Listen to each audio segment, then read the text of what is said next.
La dernière fois, vous vous en souvenez, nous avons vu le vivant, ou plus ou moins vu. Nous nous sommes approchés de ce mystère assez incroyable du vivant. On le reprendra. Parce qu'il y a 4 applications de cette notion, de ce cycle, cette espèce de cercle paradoxal. D'abord, le simple vivant, le végétal, la cellule.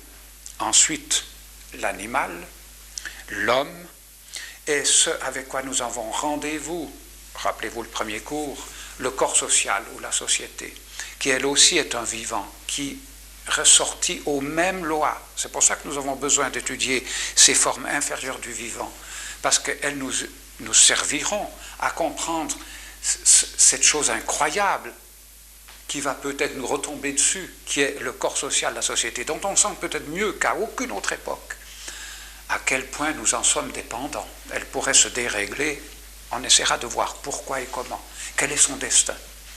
Pour le moment, nous allons passer une étape nouvelle. Nous étions au vivant, en général. Nous allons aborder l'animal, en particulier. Alors, je vais vous exposer le plan de l'étude d'aujourd'hui, encore qu'en réfléchissant cette nuit, parce que je fais beaucoup mes cours la nuit, je ne peux pas les préparer d'une manière trop lointaine, il me faut de l'excitation, de l'urgence. Puis encore, les idées des fois me viennent après, je suis bien embêté. L'animal. Nous allons faire une introduction pour essayer de le situer justement dans ce plan d'ensemble, ce sera un peu une répétition, c'est-à-dire dans l'évolution du monde. Mais j'insisterai un peu sur l'importance de cette étude. Toutes les études que nous faisons sont importantes, sinon on ne les ferait pas. Mais celle-là, elle a une incidence incroyable sur l'étude de l'inconscient.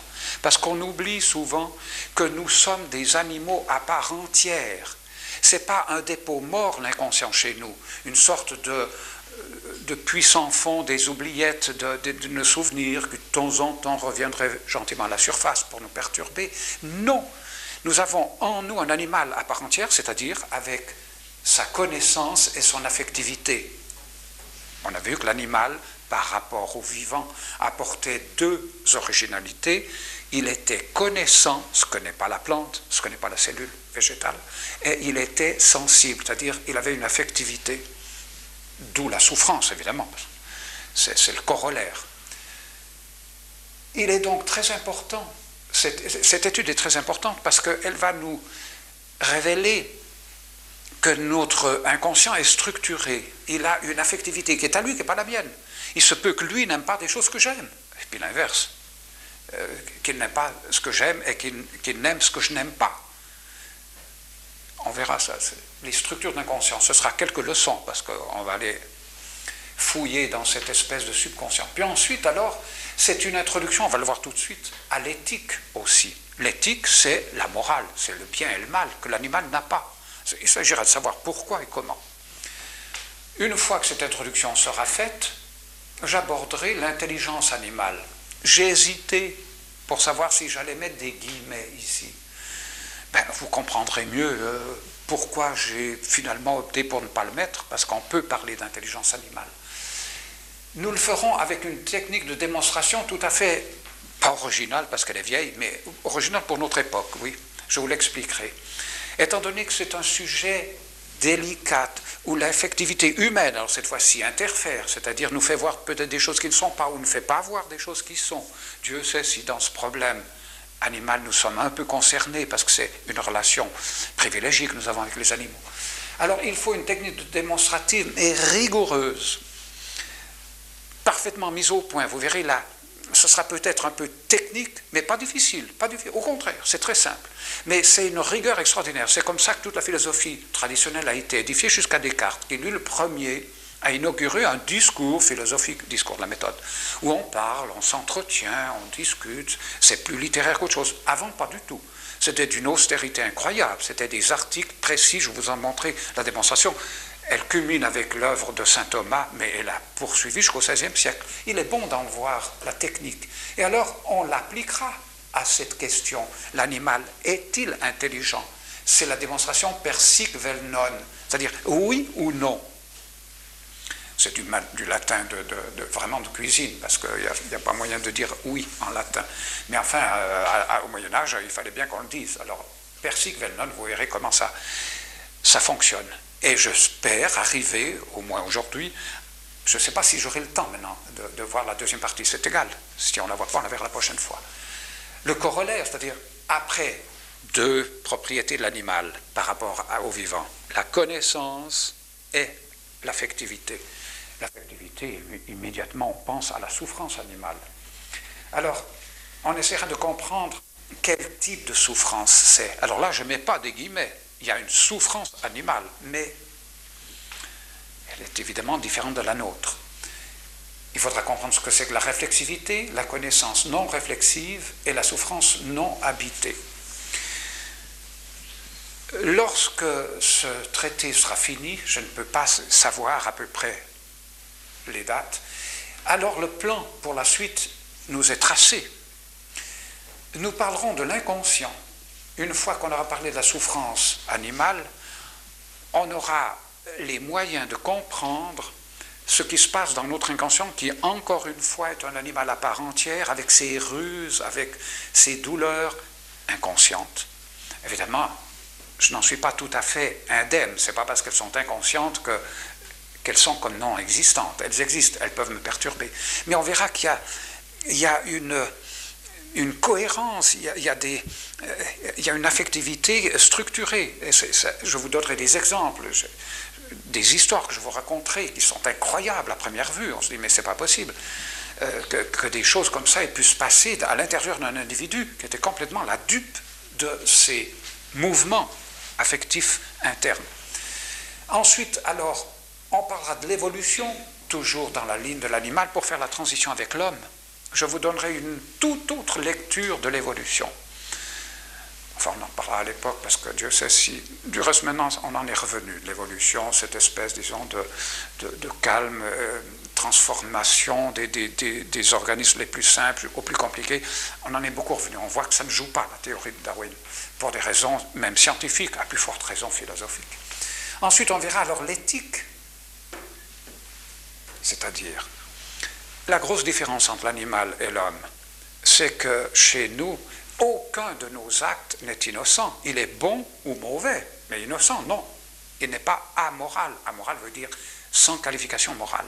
Ça ne veut pas dire immoral. Hein. Tandis que chez l'animal, c'est parfaitement amoral. L'animal peut faire ce qu'il veut, on le verra du reste, à quel point son comportement ne ressortit pas au jugement du bien et du mal. Alors il faudra savoir, mais pourquoi nous?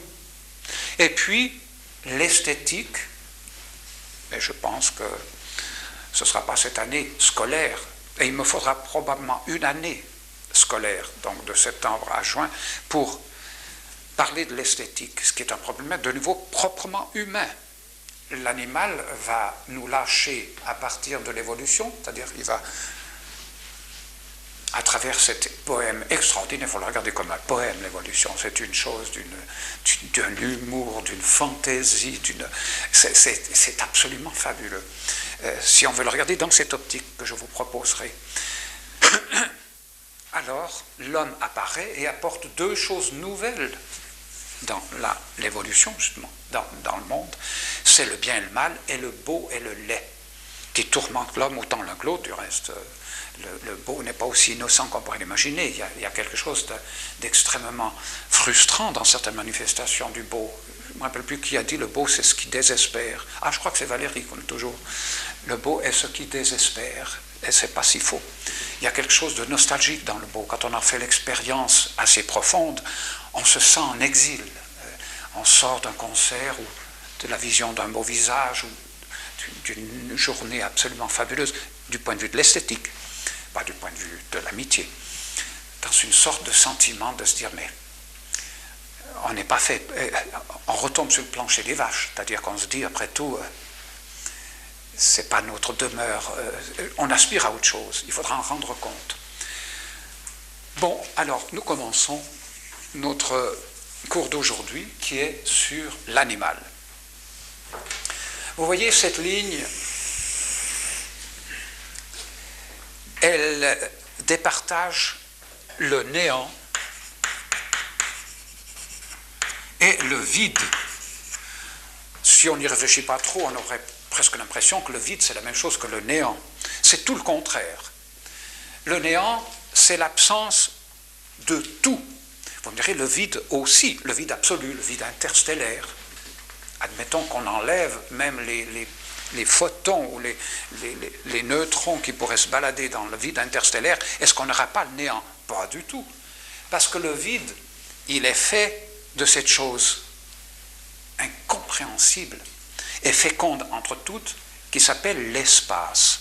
Rappelez-vous, c'était le cours numéro 2, il vous avait paru un peu difficile, vous pouvez toujours le revoir, le réétudier sur les cassettes, mais toujours est-il que c'est le grand mystère, l'espace. C'est pour ça que j'aime beaucoup cette vision qu'avait Platon qui disait, dans la tradition judéo-chrétienne, Dieu a commencé à créer par la lumière, c'est dit dans la Bible.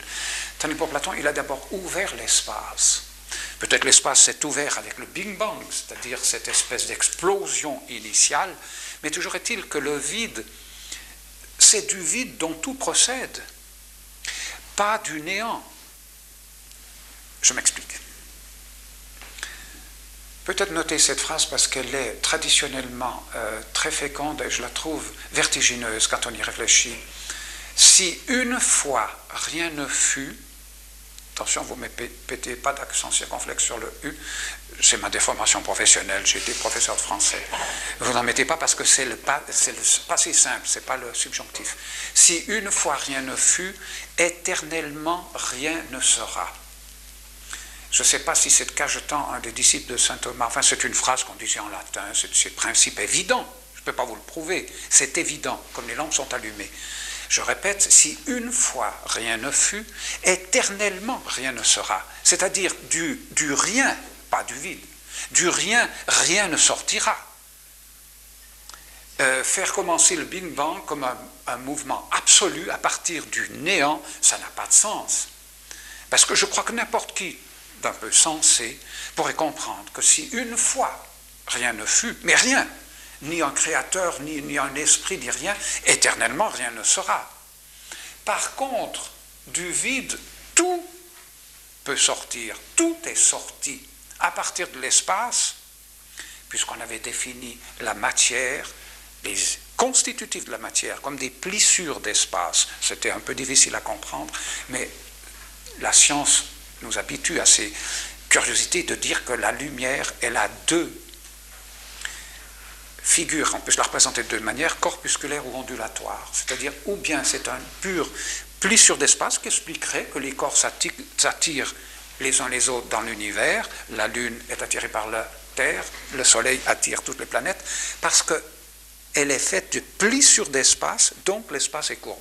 J'arrête parce que ce n'est pas notre propos aujourd'hui. On en avait déjà parlé. Alors, parlons maintenant du vide, puisque du néant on ne peut rien en dire. Si une fois rien ne fut, éternellement rien ne sera. Ce que la science et la philosophie s'accordent à le penser aussi, c'est que du vide de l'espace est partie une geste poétique, on verra que c'est quelque chose d'absolument fabuleux, qu'on appelle l'évolution à partir de 15 milliards ou de 15 à 20 milliards, on n'est pas à 1 milliard d'années près, où première conquête, la matière s'est constituée. Ce n'est pas le tout d'avoir cette énergie, ces plissures d'espace. Encore faut-il les stabiliser, comme on avait vu, c'est-à-dire en faire la matière, les minéraux, à l'état brut et pur. Ensuite, rappelez-vous, deuxième étape, le vivant, c'est-à-dire deux propriétés tout à fait originales, que n'ont pas les minéraux. Reproduction et alimentation. Les minéraux, quels qu'ils soient, même les cristaux, ne se reproduisent pas au sens du vivant, ni ne s'alimentent. Étape suivante, l'animal. Nous avons vu donc ces étapes successives. Mais j'aimerais faire remarquer quelque chose à propos des animaux tout de suite maintenant, parce que ça va être extrêmement déterminant. Bon, il apporte deux propriétés nouvelles, vous vous en souvenez, c'est la connaissance et l'affectivité. Mais il y a une autre distinction que je crois est très importante à faire. c'est que nous avons des animaux de série P et de série T. Ça veut dire quoi? Je laisse un tout petit suspense pour que ça vous reste mieux dans l'esprit. Tout simplement, les tueurs et les pacifiques, c'est-à-dire, poliment on dit les carnivores, mais je préfère dire tueurs. Vous verrez pourquoi tout à l'heure. Ce n'est pas péjoratif, puisque les animaux sont innocents. Et puis ici, c'est les pacifiques, les herbivores. Et c'est assez curieux parce qu'à toutes les conquêtes de l'évolution, on trouve cette dualité. On parle beaucoup aujourd'hui de dinosaures, on nous rebat les oreilles, ça en devient presque obsessionnel, mais il y avait les carnivores et les pacifiques, les herbivores. Donc certains sont des destructeurs de vivants, même à l'intérieur de leur propre génome, c'est-à-dire de leur propre race. Vous avez par exemple des lionnes et des lions, mâles ou femelles, qui dévorent les petits quand ils viennent à la naissance. De la part de la lionne, ça pourrait à la rigueur se comprendre, parce qu'elle en a souffert, elle aussi, elle enfante dans la douleur. Mais de la part du lion, enfin, il y a des phénomènes, absolument, je ne veux pas les détailler parce que ce n'est pas notre propos. Mais il faut bien remarquer quand même qu'il y a des pacifiques et des tueurs. Or, regardez ceci, c'est qu'à l'étape suivante, c'est-à-dire alors, c'est l'homme ici, on aura de nouveau les pacifiques, dont j'espère que vous faites partie, et les tueurs. Ben, il y en aura jusqu'à la fin du monde, et il y en a toujours eu, c'est-à-dire des gens pour qui la loi du plus fort est une loi fondamentale du réel, c'est une loi qu'il ne faut pas enfreindre, c'est une loi de la nature, parce qu'elle joue ici la loi du plus fort. C'est ce qui explique l'évolution du reste.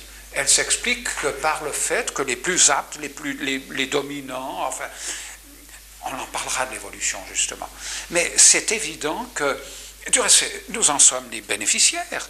Comment s'est fait la sélection depuis des amibes, depuis des animaux larvaires qui sont au fond de la mer, incapables de faire quoi que ce soit d'un peu autonome, et puis nous, enfin les animaux supérieurs, et nous, grâce à la loi du plus fort. C'est la loi générale, il n'y en a pas eu d'autre, hein. C'est la loi générale. Alors, il y en a certains, avec une certaine logique, faut-il l'avouer, qui pensent qu'il n'y a aucune raison de supprimer cette loi qui a si bien réussi, d'autant plus qu'elle est plus efficace, même au point de vue humain.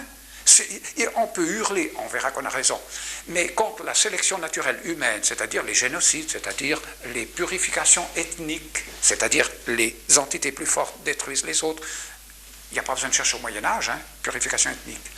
Ils pensent vraiment, c'est du nazisme, mais de tous les temps, que alors l'évolution dont nous parlons, elle a alors des chances d'aller un tout petit peu plus loin. Et c'est vrai, disons, on ne peut pas le nier, que si on purifiait, comme les animaux l'ont fait, toutes les formes bâtardes et non viables, plus ou moins, comme c'est les nazis qui supprimaient tous les sourds, les malentendants, les produits humains un peu handicapés, sans vergogne, hein, c'est là qu'ils ont essayé les chambres à gaz. Elles ont d'abord fonctionné avant la guerre, donc, pour les handicapés. C'est incontestable que si on améliore comme on l'a fait, comme la nature l'a si bien fait pour les animaux, le cheptel humain, il va plus loin dans l'évolution. C'est-à-dire, parce que de toute façon, j'ai oublié de vous dire que cette courbe, elle va retomber dans le néant.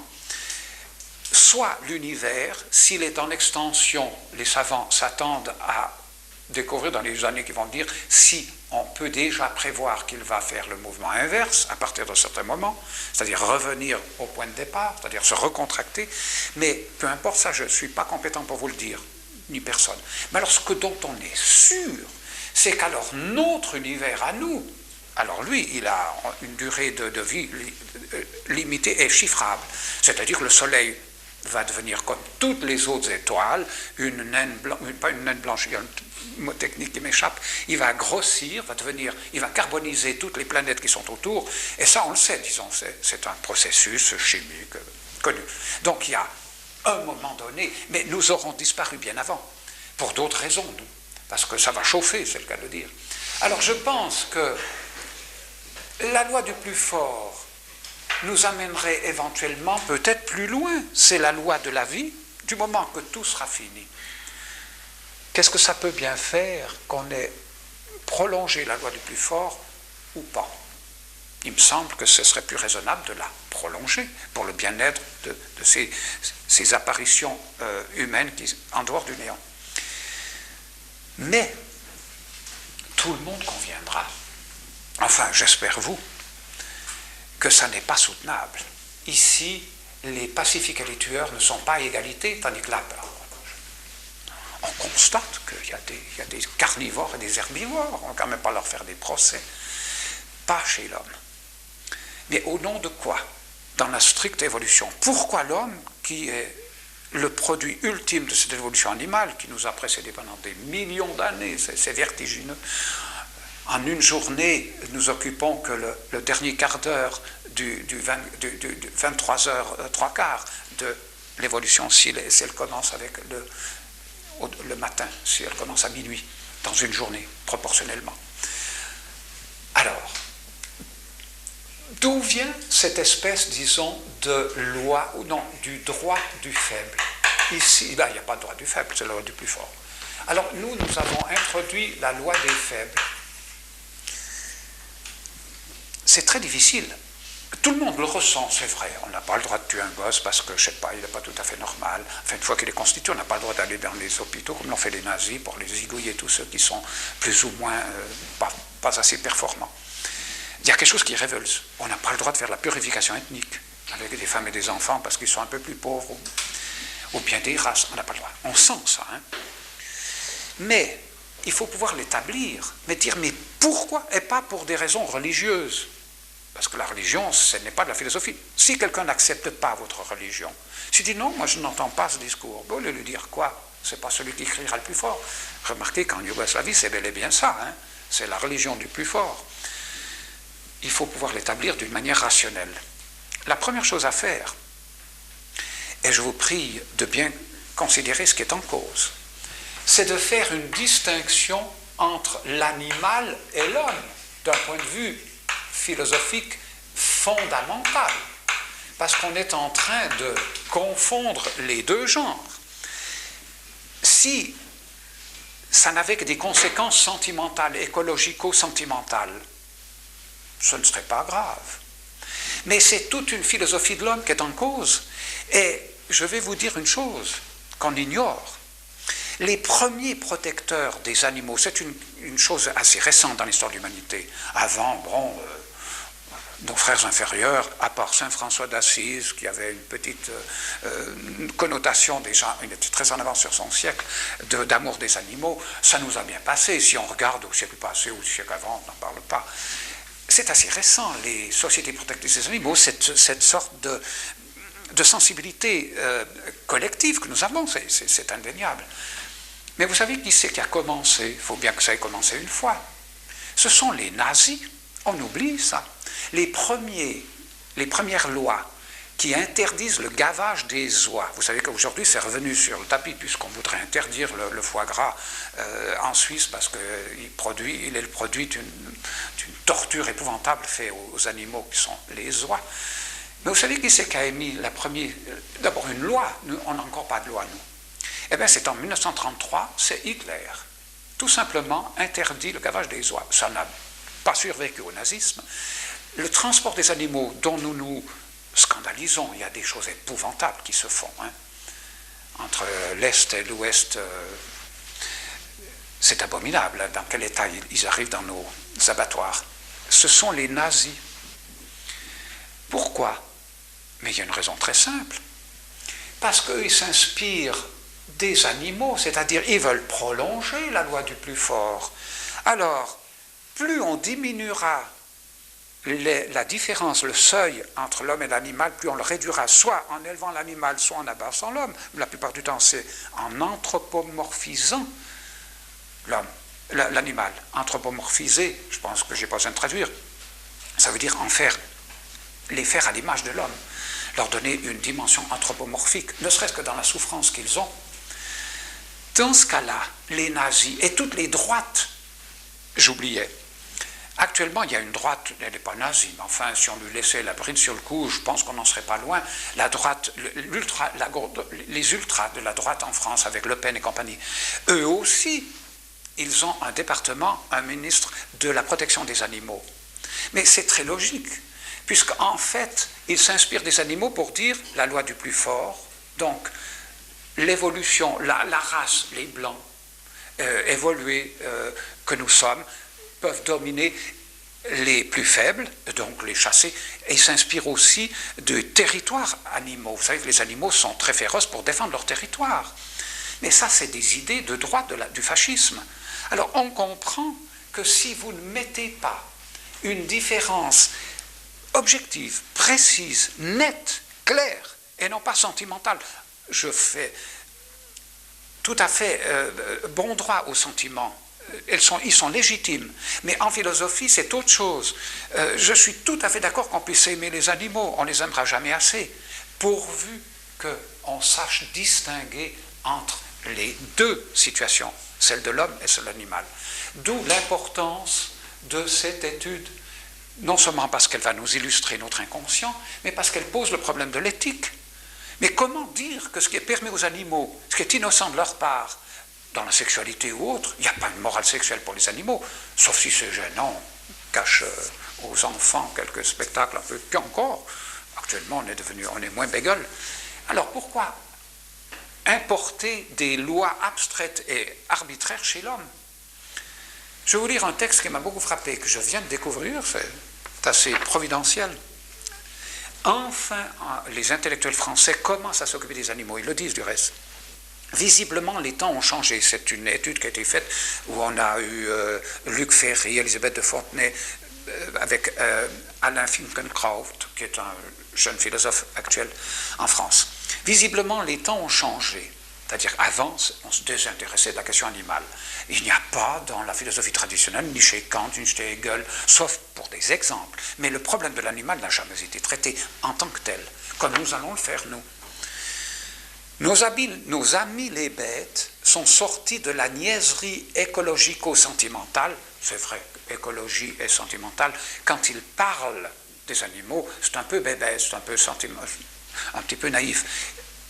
Quand ils en parlent, philosophique. Mais quand ils les aiment, ils ont bien raison. C'est évident. Autre chose en parler. Donc, nos amis les bêtes sont sortis de la niaiserie écologico-sentimentale où on les enfermait trop souvent, pour prendre place au centre de ce qui pourrait bien devenir un des débats les plus passionnants de cette fin de siècle. Il faut se dépêcher parce qu'on n'a plus que 3 ans pour parler des animaux, hein, puis c'est court, 7 ans. C'est que, à en croire nos modernes penseurs, les enjeux qui se profilent derrière la façon dont l'homme considère ses cousins à 4 pattes, c'est des cousins. Nous ne descendons pas du singe, c'est 2 lignées différentes, peu importe, méritent mieux que de la guimauve. Les enjeux, quels sont-ils? L'avenir de l'humanisme, la tradition des Lumières, la progression ou la décadence des droits de l'homme, rien de moins. C'est l'éthique, finalement. C'est ça qui est en jeu. Si on raisonne et qu'on voit, qu'on fait une lecture de l'animal qui n'est pas juste, c'est l'homme qui trinque. C'est-à-dire, il n'y aura plus de raison de faire une séparation entre l'animal et lui. Voilà ce qui se joue sur le dos des chiens et des chats, des taureaux de corrida, des rhinocéros cornus que l'on cherche à sauver en Afrique. Quand je vois des phrases comme celles que je vais vous citer, je les ai trouvées éparpillées dans des études de gauche et de droite, autant à gauche qu'à la droite alors, d'un penseur qui s'appelle Peter Singer, je crois qu'il est américain. Tous les animaux dont l'homme sont égaux. Alors si tous les animaux dont l'homme sont égaux, je ne verrais pas pourquoi on se gênerait de faire comme eux. Enfin, on n'a pas plus de droits. Je ne verrais pas comment on peut fonder le droit des faibles alors. On est à leur égaux. Bon, alors on les amène à notre niveau ou on s'abaisse à leur niveau. C'est dangereux ça, hein. La Déclaration des droits de l'animal, donc vous savez qu'elle date de 1978, qui dit ceci: il y a des gens... Ah non, ça c'est autre chose. C'est bien d'organiser une convivialité entre les nations humaines, mais il faut créer les mêmes solidarités entre les différentes espèces vivantes. Donc il faut aller dans la brousse, essayer de protéger les gazelles des lions, puisque nous, on ne peut pas s'attaquer entre nous, c'est bien du reste de le faire. On vous dit non, non, c'est bien, vous pouvez arrêter de vous bouffer, mais il faut aussi protéger les différentes espèces animales. L'homme ne représente que l'une d'entre elles, de ces espèces animales. Il ne se situe pas au sommet d'une quelconque pyramide. Alors ça va, alors on va se comporter comme des bêtes. Nous sommes des mammifères comme les gorilles, les vaches ou les porcs. C'est bien gentil, moi je veux bien, je suis très franciscain, Saint François d'Assise c'est mon patron, mais de là à bêtifier sentimentalement, je suis tout à fait ému quand je vois quelqu'un qui aime les petits porcs, les gros peut-être moins, mais et qui en met dans sa chambre. Mais je pense qu'il le pense mal. N'oubliez pas ce que dit Le Pen. Il dit « Les animaux nous apprennent le respect de la différence des races, comme les animaux, qui évitent le métissage et défendent leur territoire. » Leur Lebensraum, c'est du nazisme, hein, le territoire qui nous est... c'est pour ça qu'il ajoute « Les Zoulous doivent rester Zoulous, comme les chats doivent rester chats et les chiens doivent rester chiens. » C'est assez curieux parce que, je ne sais pas si vous savez, actuellement, ou bien on tombe dans un sentimentalisme, en pratique, d'accord, mais en théorie, ça devient parfaitement imbécile. Vous savez que dans les jardins zoologiques à Paris, on est obligé d'attendre que tout le monde soit parti pour donner à manger aux braves boas, c'est-à-dire des lapins vivants. Il n'y a que ça, ils peuvent manger que ça. Ce n'est pas notre faute, hein, mais la nature a fait ça. Alors on attend que les gens soient sortis parce qu'ils viennent comme à Disney. Ils ne viennent pas voir la nature. On se targue de nature. Mais quand on regarde, ce n'est pas la nature qu'on regarde. C'est une sorte de grand parc Disney. On montre que les animaux, dans ce qu'ils sont jolis, dans ce qu'ils sont gentils, mais on ne montre pas toute la nature. J'aimerais qu'une fois, on montre que le boa, ou bien vous le laissez crever, ou bien vous lui donnez un lapin vivant, parce que lui, il ne le veut pas mort, il le veut vivant, sans quoi il ne le mange pas. Parfois, c'est la loi de la nature. Alors, de deux choses l'une.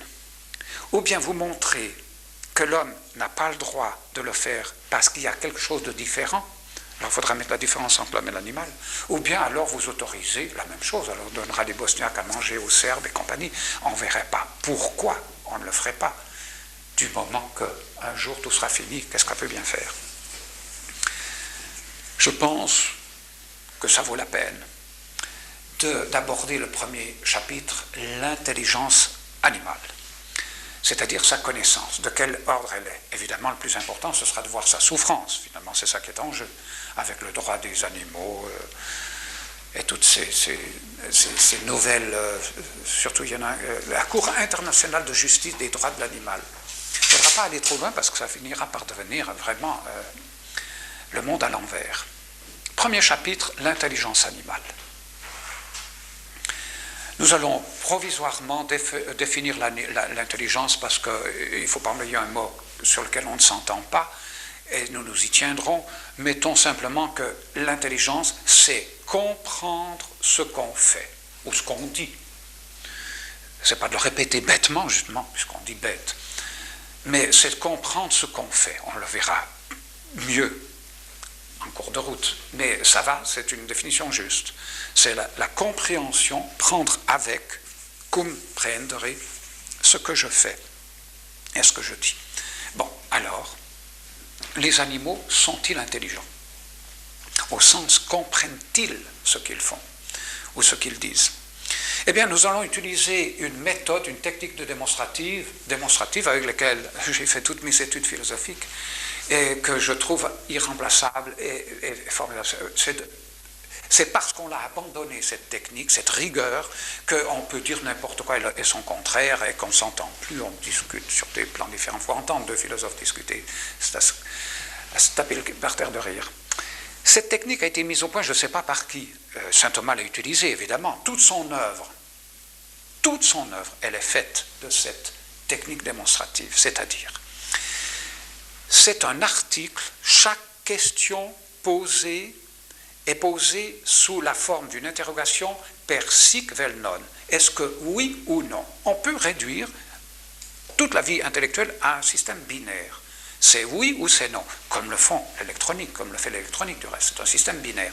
Ce serait pénible, évidemment, dans la vie courante. Vous imaginez si maintenant je parlais que par oui ou non.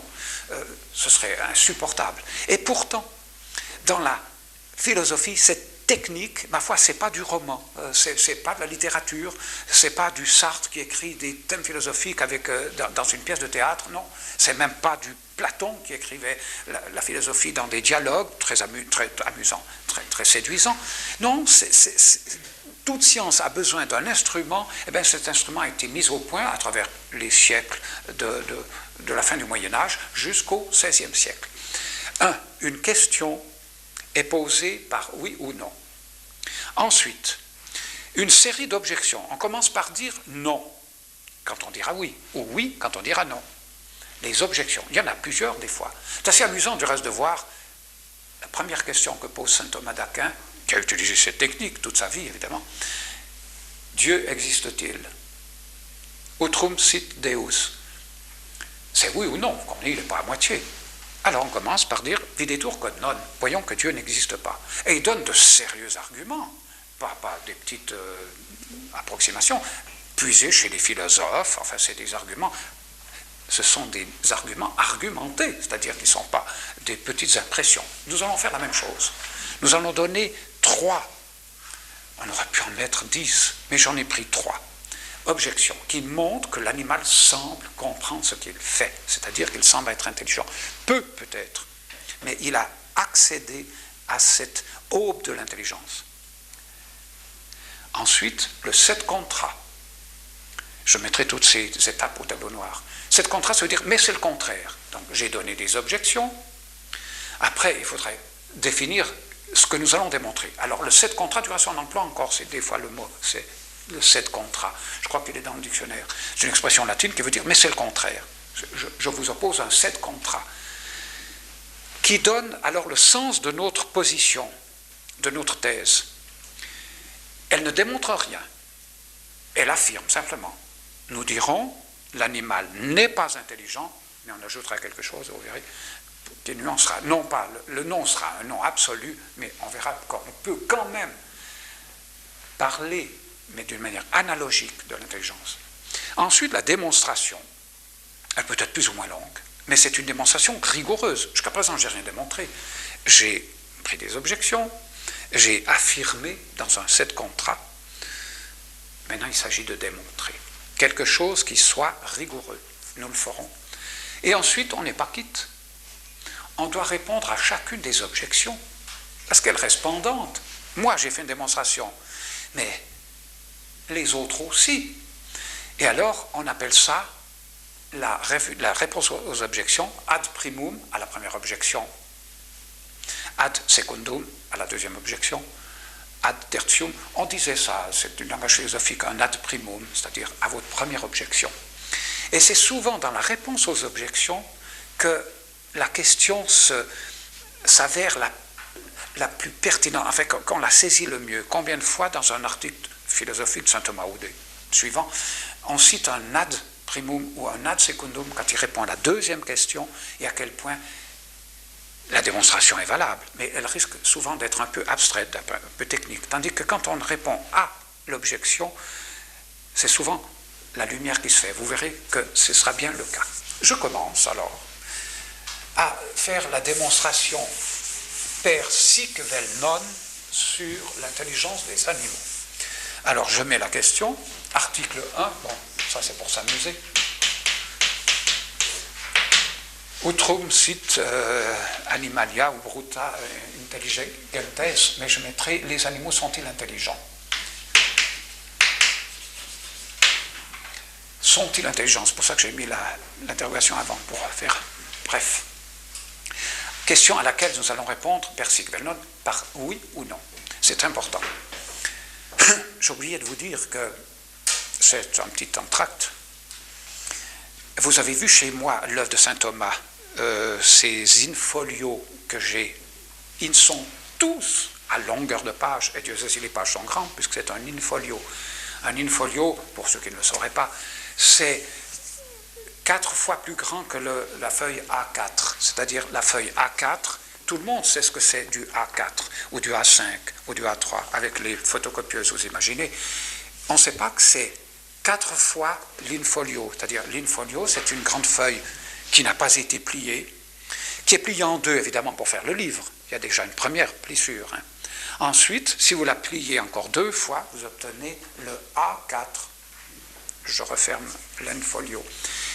Eh bien, l'œuvre de saint Thomas, qui est faite de ces grands infolios. Si vous allez dans une bibliothèque ancienne, vous direz, je voudrais consulter l'infolio de... Sur 2 colonnes de chaque page, c'est uniquement des articles, prima pars, secunda pars. C'est évidemment pas assez austère de s'y lancer là-dedans. De toute façon, on ne faisait pas comme ça les uns après les autres d'articles. On avait un maître qui nous les décortiquait. Je crois que j'ai connu un seul philosophe théologien qui, au cours de sa vie, avait lu l'œuvre de saint Thomas entière. Saint Thomas, il avait des secrétaires pour écrire. Et il travaillait du matin au soir. Personne n'a lu tout. Il y a quelques chapitres, quelques articles, mais il y a des fois certains qui ne servent à rien. Le nôtre, il est utile. Les animaux sont-ils intelligents? Voilà. Ad primum, non pas ad primum, objection numéro 1. Il faut bien les numéroter parce qu'il faudra leur répondre à chacune d'elles. L'objection, on dit videtur quod non, mais d'habitude c'est non, mais nous on dira oui. Voyons d'abord qu'ils sont intelligents. Alors je donnerai comme première objection cette fameuse histoire que vous avez connue, peut-être dont vous avez entendu parler, qui s'appelle l'histoire du tribunal de singes. Les journaux en ont parlé, c'est un truc classique, comme il y a ces exemples qu'on se transmet de génération en génération. De quoi s'agit-il? Il y a, juste après la guerre, un éthologue ou un zoologue qui a fait une enquête, une expédition en Afrique, et il a rapporté un document assez extraordinaire où on voit un tribunal de singes, c'est-à-dire on voit des singes en demi-cercle avec un des congénères au milieu, il y a des palabres, il y a des mouvements d'échange assez violents, semble-t-il. Et à un moment donné, un des plus vieux singes s'approche de celui qui est au centre et lui fiche une raclée de tous les tonnerres, et le type fout le camp à toute vitesse, et les autres se dispersent. Terminé, bon, tribunal de singes. Il semble qu'il n'ait pas compris la donnée du problème, mais qu'il y ait des éléments cohérents qui montrent que ce petit psychodrame à l'échelle animale était probablement un règlement de compte. Or, si on réfléchit, un règlement de compte, à part le moment où je me bats avec quelqu'un parce qu'il m'a pris ma banane, si ça se fait après, si c'est quelque chose qui a été reporté et qui se fait dans un contexte social, au moins à l'échelle de la tribu des singes, ça ressemble diablement à quelque chose qui pourrait être déjà de la compréhension de ce qu'on fait, sans quoi, évidemment, ça n'a pas de sens. Ça suffit pour dire que l'animal est intelligent. La deuxième objection, elle est déjà plus pertinente, c'est la véritable histoire du corbeau et du renard. On vous a expliqué, on vous a raconté, on vous a fait réciter la fable du corbeau et du renard. Je pense quand même qu'on vous a dit que ce n'était pas vrai. Eh bien, elle est vraie, mais pas celle-là. Il ne s'agit pas d'un fromage. C'est du reste pour ça que le renard a toujours paru comme extrêmement rusé. Et vous allez voir qu'il est au-delà de ce qu'on pourrait imaginer. On le savait depuis longtemps. C'était une tradition du Moyen-Âge où on l'avait observé, mais on n'avait jamais pu le filmer. Or, moi, j'ai vu de mes yeux un document évidemment très mauvais, pris à la sauvette dans des conditions épouvantables, après des journées d'observation, mais j'ai vu le document. Et c'est assez surprenant, ça s'était fait peut-être même en Yougoslavie, mais avant la guerre. Un document commandé par des zoologues. Voici de quoi il s'agit. Le renard est amoureux et a envie non pas tellement d'un fromage, mais du corbeau. C'est sa nourriture de prédilection. Or, on voit dans une plaine, dans une petite clairière, enneigée, semble-t-il, d'après mes souvenirs, on voit un renard qui arrive dans la clairière et il s'aperçoit bel et bien du corbeau sur un arbre perché. Et le corbeau, alors absolument inconscient de ce qui se passe, enfin il est là, immobile, et le renard, on le voit très bien, fait des sauts un peu absurdes pour essayer de l'attraper, comme le fait un animal devant des oiseaux qui s'envolent, et je ne sais pas quoi. Vous avez déjà vu des chiens qui courent après les pigeons sur les places de ville. Et il est assez frustré, on le sent très bien qu'après avoir fait 2-3 tours de piste, il sent très bien que la proie lui échappe. Et à un moment donné, c'est assez spectaculaire, il se met bien en vue du corbeau, se laisse tomber sur le flanc et fait le mort. Mais je vous assure, c'est impressionnant. Il est sur le flanc, ne bouge plus une oreille. Et même par un zoom tout à fait extraordinaire de l'observateur, qui est resté plusieurs jours à attendre cette scène, à un moment donné, il ouvrira l'œil, mais un tout petit peu, parce que le corbeau, lui est un charognard, le corbeau. Charognard, ce n'est pas une insulte. Hein. Chez nous, c'est une insulte, parce que nous le dessin n'est plus là. Mais nous n'avons pas le droit. Mais eux, oui, c'est innocent. Ça veut seulement dire qu'il se nourrit d'animaux morts. Et au bout vraiment d'un bon moment, le corbeau qui a vu cet animal sauter commence à se poser des questions, puisqu'il est intelligent, enfin qu'il a l'objecteur le dit. Et il commence à faire un vol d'observation. Et ensuite, il se pose assez loin. Il reprend son vol. Et puis, il a manifestement amené à conclure que oui, ce renard est mort. Alors, il s'en approche en sautant comme ça. Il le prend par derrière, du reste. Et à un moment donné, il lui saute sur l'échine, sur le dos, et prêt à lui piquer dans les flancs. C'est là que le renard ouvre son œil, on voit très bien, mais d'un rusé, et il se retourne, le prend et s'enfuit. On se dit, est-ce qu'il n'y a pas la compréhension, puisqu'il y a, pour qu'il y ait intelligence, c'est aussi un des critères, l'utilisation d'un moyen pour une fin. Évidemment, un instrument, un bâton pris pour faire tomber des bananes, des choses comme ça, c'est pas encore tout à fait ça. Mais lorsque vraiment j'ordonne des moyens pour obtenir un résultat lointain, enfin qui n'est pas immédiat, est-ce qu'il n'y a pas déjà compréhension de ce que je fais? Donc, la véritable histoire du corbeau et du renard, à laquelle il faudra répondre d'une manière absolument définitive. C'est-à-dire qu'il ne faudra pas laisser le moindre doute sur la non-compréhension du renard. L'objection 3, alors là, on pourrait fourrer un peu toutes les expériences domestiques, parce qu'il n'y a pas seulement les renards et les animaux lointains, mais chacun a pu observer des situations assez émouvantes, assez étonnantes. J'en en prendrai qu'une, parce que là aussi, les journaux en ont parlé il y a quelques années. C'était un chat domestique que ces propriétaires avaient pris en vacances avec eux jusque sur la mer Baltique, plus haut que la Hollande, pour passer les vacances l'été. Et au moment de partir, ils ont perdu le chat. Il n'était pas là, on ne voulait pas rester, ils l'ont cherché, ils sont rentrés dans le Jura français. Et 15 jours après, on entend miauler dans la cave qui c'était Mirza, qui était revenu depuis Ostende, ou plus loin même, et qui avait retrouvé le logis domestique. On se pose des questions, parce qu'on se dit, c'est quand même quelque chose d'assez stupéfiant d'avoir retrouvé cet itinéraire à travers, je ne sais pas si un enfant, même un peu doué, n'aurait pu le faire. Là, il y a quand même quelque chose qui semble s'apparenter à de l'intelligence. Alors, c'est, mettons, les situations domestiques, les cas domestiques. Alors là, vous pouvez soit en apporter à notre réflexion, parce qu'il y en a certains qui sont assez étonnants. Et il faudra aussi répondre globalement et spécifiquement pour la question du chat, parce que chaque année, il y a des comportements animaux qui nous surprennent. Je ne parle pas des pigeons, parce qu'on pourrait imaginer, mais là, le chat, non, il n'est pas habilité à retrouver son chemin de manière instinctive, justement, puisqu'il est domestique. 7 contrats. Je vous laisse le bon latin, c'est pas polluant pour l'esprit ni pour la langue, bien que certains y sont assez réticents, pas ici, mais puisque c'est consacré, un 7 contrats, ça veut dire, mais c'est le contraire. Donc les objecteurs ont dit, mais enfin c'est évident, ça leur paraît évident que les animaux sont intelligents, 7 contrats. Je ne prouve rien, je l'affirme, simplement, mais bien sûr qu'on va prouver. Les animaux ne sont pas intelligents à 0,00 le quotient intellectuel, mais ils sont intelligents au sens de l'analogie d'attribution.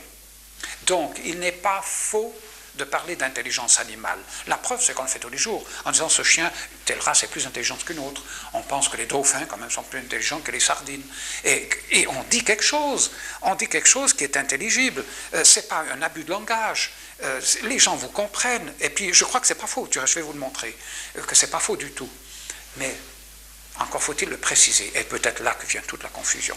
Donc, notez, ils ne sont pas intelligents au sens où nous l'avons défini. Cependant, on peut parler d'intelligence animale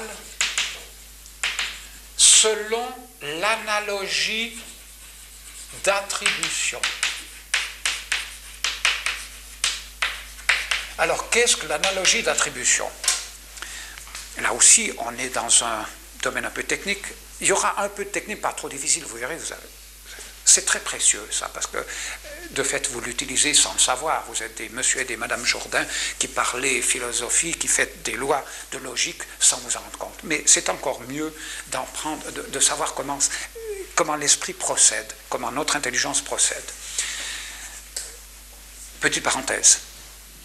Quand j'étais professeur de philosophie dans cette sainte maison, et surtout à Saint-Maurice, où j'avais 4 heures par semaine et des heures pleines, et puis une exigence philosophique manifeste, puisqu'on avait des préuniversitaires, je consacrais 1 heure pendant la première année à faire la logique, c'est-à-dire à étudier l'instrument de la connaissance. C'était un peu austère, je reconnais les formes du syllogisme, les lois de la démonstration, c'était pas très nourrissant, puisque c'était l'instrument qui tournait à vide, si vous voulez, pour pouvoir après l'utiliser.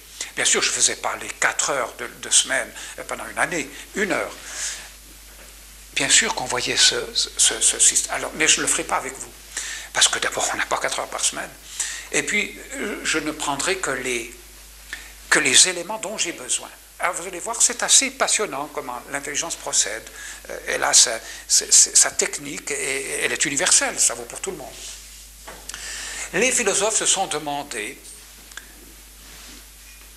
comment et à quel titre on peut attribuer un prédicat à un sujet. Alors, on avait déjà vu que toute la vie de l'esprit, elle est contenue dans cette petite équation. Le sujet, c'est ce à quoi j'attribue un prédicat, c'est-à-dire une qualité, ou que je la l'unis, peu importe. Et toute la vie de l'esprit, elle est représentée par ce epsilon, c'est le E grec, c'est-à-dire c'est le verbe être. Tout ce que je viens de dire jusqu'à présent, sauf quand j'ai dit les animaux ne sont pas intelligents, animaux, le sujet, ne sont pas, le verbe être, intelligent, un attribut. Donc le prédicat, c'est ce qu'on appelle un attribut en grammaire. Mais à part ça, je l'ai peu utilisé, cette formule. Et pourtant, là encore, c'est comme la machine électronique. Quand vous passez un CD avec une musique absolument divine qui vous transporte dans l'au-delà de l'esthétique, est-ce que vous savez que tout est inscrit en 0, 0, 1, 1, 0, c'est-à-dire oui, non, oui, non, oui, non, mais que la machine décode et puis vous restitue en magnifique symphonie. C'est la même chose pour l'esprit. Tout la vie de l'esprit, mais tout. Dès le moment où l'enfant pose le premier acte de l'intelligence, la première fois où il dit maman, il a déjà dit maman avant, comme un petit singe justement, en répétant. Et tout à coup, un jour, il ne s'en souvient plus, vous non plus, il dira peut-être maman ou autre chose, mais il dira maman, et il a vu que maman est maman. C'est-à-dire, il a vu qu'il voyait. C'est-à-dire, la vie de l'esprit s'inaugure, peut-être qu'après il retombera dans une sorte de léthargie biologique et il ressortira. Le moment où vous vous réveillez la nuit, c'est ça. C'est-à-dire, c'est en un clin d'œil. Hein. Vous voyez que vous ne voyez pas avec les yeux. C'est-à-dire, vous voyez que vous voyez que vous êtes vous. Mais tout le discours se réduit à l'attribution. Il faudrait faire cet effort, prendre un texte littéraire de n'importe quel poète pourvu qu'il ait un sens. Hein. Et puis on pourrait, mais ce serait horrible, ce serait mutilant. Et pourtant, il n'en reste pas moins que c'est la vie de l'esprit. C'est la même chose que dans la machine électronique. Cependant, le sujet auquel j'attribue un prédicat, ce prédicat peut être attribué de différentes manières. D'abord, le plus simple, d'une manière univoque, c'est-à-dire, on dirait aujourd'hui, formelle. Si je dis, par exemple, la neige est blanche, elle est blanche au sens formel, univoque, c'est-à-dire il n'y a pas d'équivoque, c'est réalisé formellement la blancheur, c'est-à-dire que la neige a la propriété de renvoyer les rayons lumineux, et puis c'est tout, elle n'en absorbe aucun, tout, elle est sans couleur si vous voulez.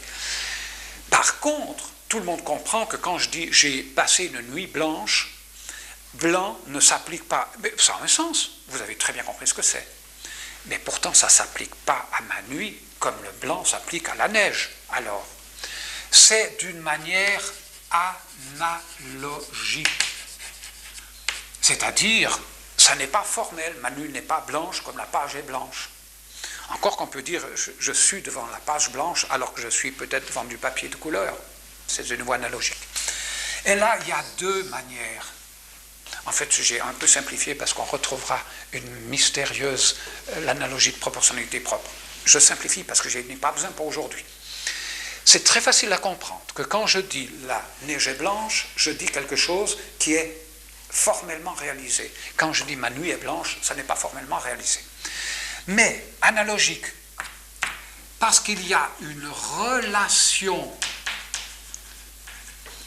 qualitative entre le sujet et le prédicat, une relation de similitude, si vous voulez. Mais qualitative, ça veut dire accidentel. Exemple, les exemples, ça éclaire tout de suite. Quand je dis Pierre est un lion, tout le monde comprend qu'il n'a pas la nature léonine, c'est-à-dire qu'il n'est pas un animal de la savane. Mais je dis quelque chose. Je prends chez le lion sa force, son audace, sa superbe, et j'y vois une analogie avec Pierre. Il a un comportement qui ressemble à celui du lion, si bien que je peux très légitimement dire Pierre est un lion. Mais il y a aussi une autre analogie, ce qu'on appelle l'analogie d'attribution. C'est-à-dire, quand il y a une relation, si vous voulez ici, il n'y a qu'à mettre une relation de similitude. Alors, similitude, une relation de causalité, c'est celle dont on a besoin. Alors, exemple.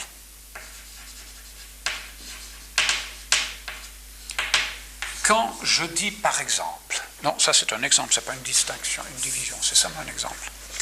Quand je dis par exemple, l'air que nous respirons, l'air de la montagne est sain, S-A-I-N. Donc, j'attribue à l'air quelque chose qui n'est pas réalisé formellement. L'air ne peut pas être sain, le sain c'est uniquement pour les vivants. On peut dire ça d'une plante qu'elle est saine, c'est-à-dire quand elle fonctionne bien comme vivant. Mais je ne peux pas attribuer, pas dire que l'air est sain, c'est une composition chimique, c'est l'hydrogène, l'oxygène, je ne sais pas quoi. Mais pourtant, je dis quelque chose, c'est-à-dire, je dis simplement que l'air, il est cause de la santé. Alors, évidemment, sain, c'est le corps humain. Lui, il réalise formellement la santé. Mais je l'attribue à l'air. Tout le monde comprend. Personne ne va me chicaner, me dire, enfin, vous n'avez pas le droit de dire que l'air est sain, puisqu'il n'est pas vivant. Mais non, mais il est cause de la santé. Mais il peut aussi être l'effet de la santé. C'est-à-dire, dans le cas particulier, ça ne va pas. Mais si je dis, par exemple, intelligence, non, si je dis que le travail de Pierre, je ne vais pas mettre Pierre parce que ça fait une équivoque avec prédicat, de Jean, est intelligent.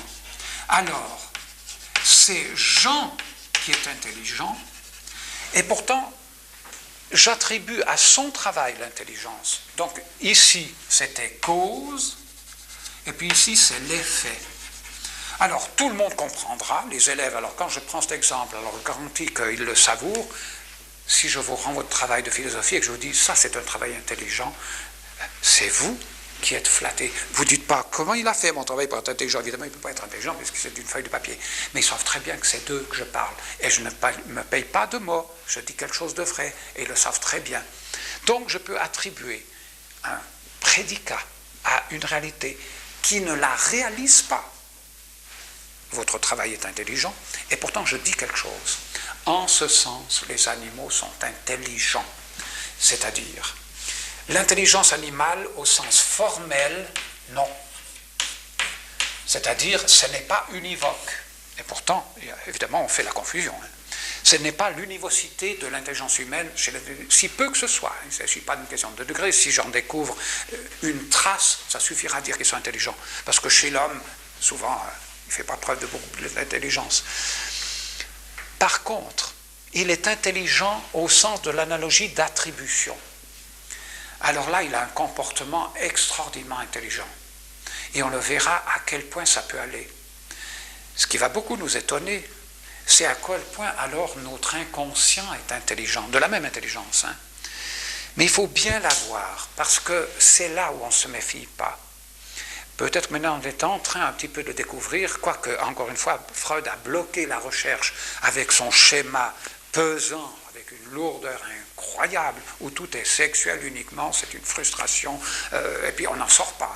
Mais si on veut bien regarder un peu plus large, c'est-à-dire un peu plus sereinement, on s'apercevra que c'est incontestable, que notre inconscient nous envoie des messages, mais qui sont des fois d'une intelligence instinctive, bien sûr, celle d'un animal, mais étonnante.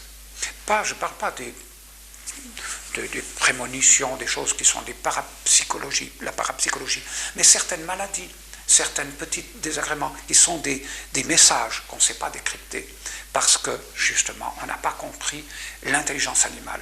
Donc, j'en suis au 7 contrat, oui, je crois que je ne pourrais pas faire la souffrance, ça ne fait rien. Je résume où nous en sommes. Tout à l'heure, on fera la démonstration et on répondra aux objections. Si vous avez compris qu'on peut dire, oui, cet animal est plus intelligent qu'un autre, alors qu'il n'a pas trace d'intelligence. Tout simplement, il a un comportement qui n'est pas réductible à lui. Il y a quelqu'un d'intelligent. Rassurez-vous, ce ne sera pas Dieu. Je ne crois pas que Dieu a modelé les libellules et les bêtes à bon Dieu, bien qu'elles portent son nom. C'est tout autre chose. Il ne faut pas mettre Dieu dans cette histoire. Mais il y a incontestablement plus que des traces, un comportement intelligent chez l'animal, mais ce n'est pas la sienne. D'où les ambiguïtés, vous comprenez, puisque d'une certaine manière on peut dire qu'il est intelligent et qu'il l'est, selon l'analogie d'attribution. Je peux lui attribuer à lui l'intelligence d'un autre, une intelligence qui n'est pas la sienne. Et je vous garantis, alors celle-là, elle n'est pas piquée des hannetons. C'est le cas de le dire.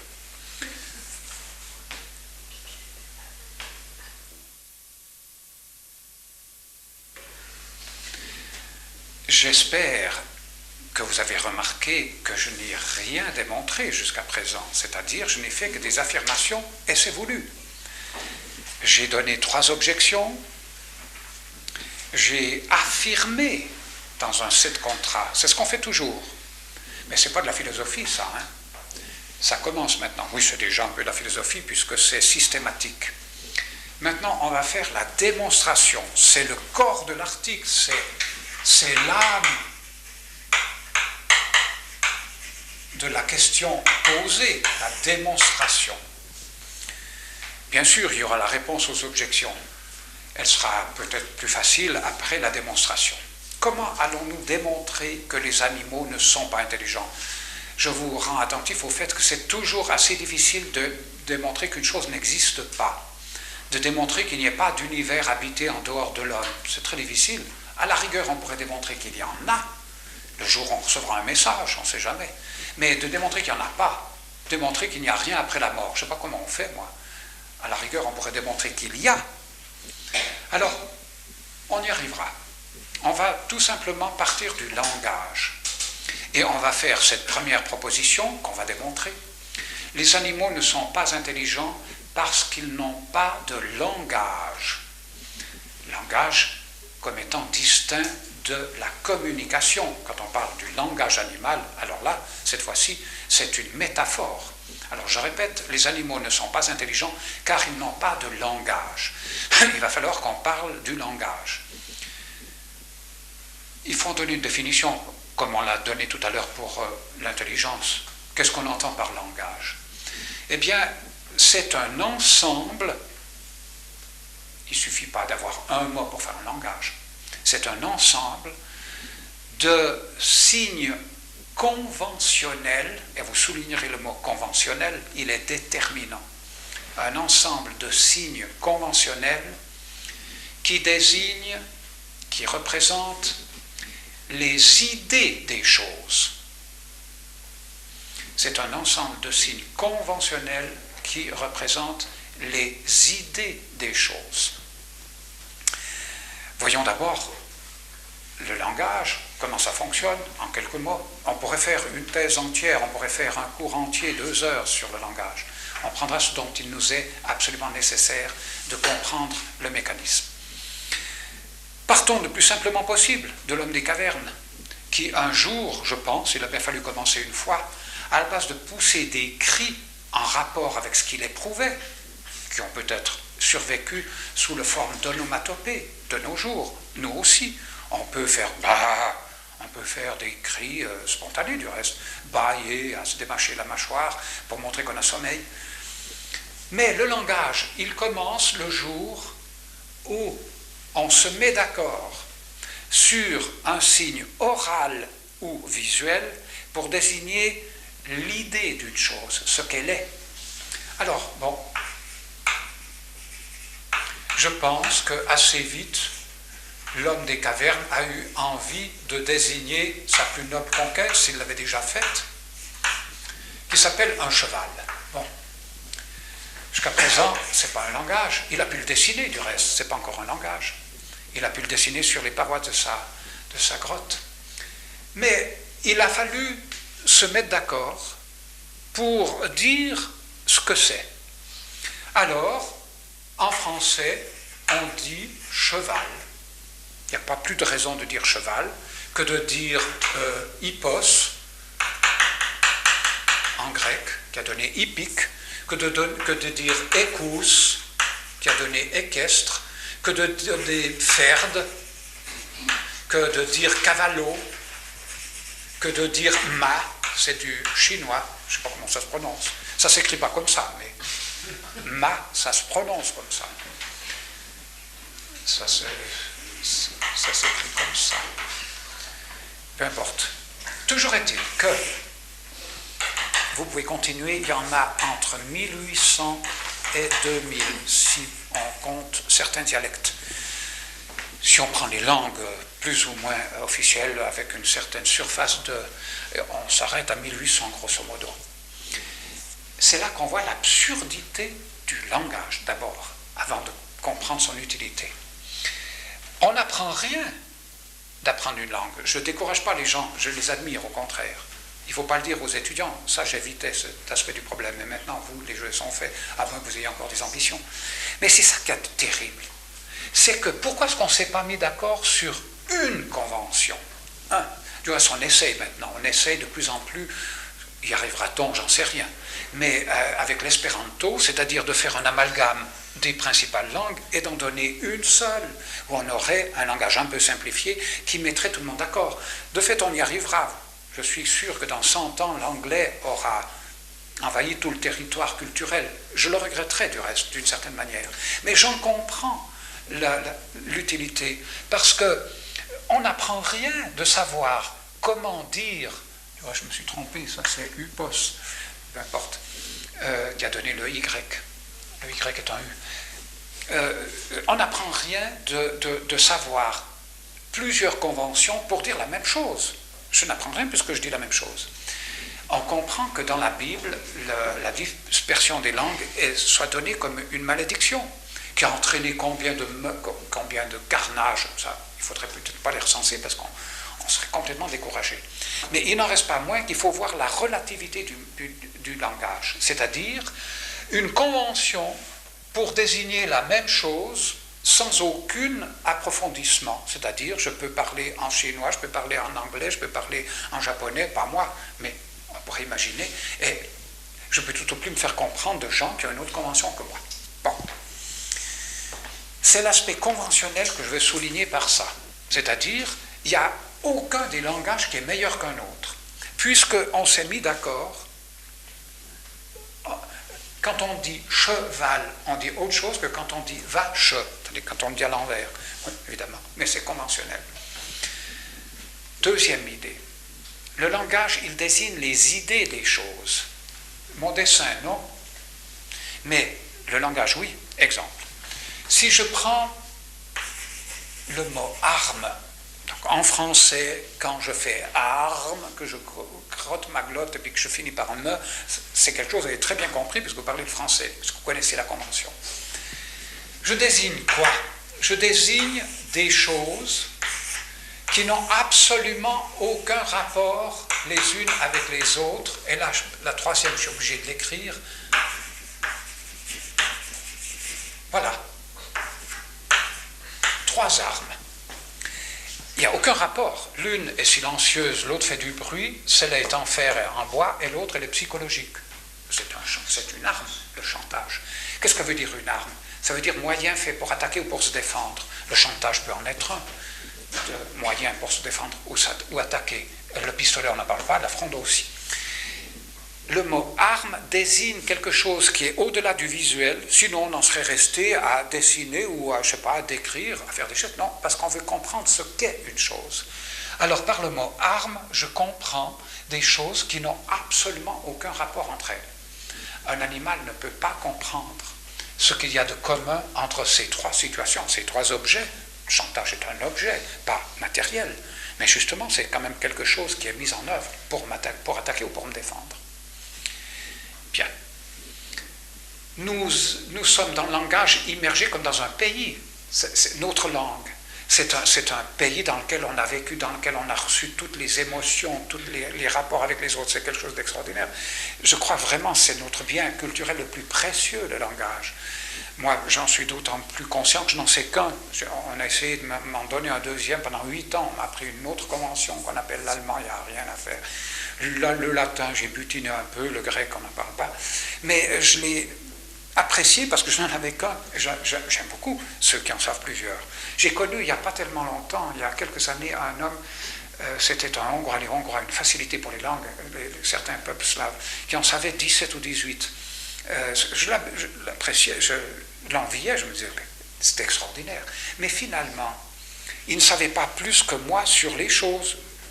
Il n'en savait pas plus que moi et moi pas plus que lui. C'était un gros avantage humain, mais c'est là qu'on voit les limites. Maintenant, pourquoi je dis les animaux n'ont pas de langage?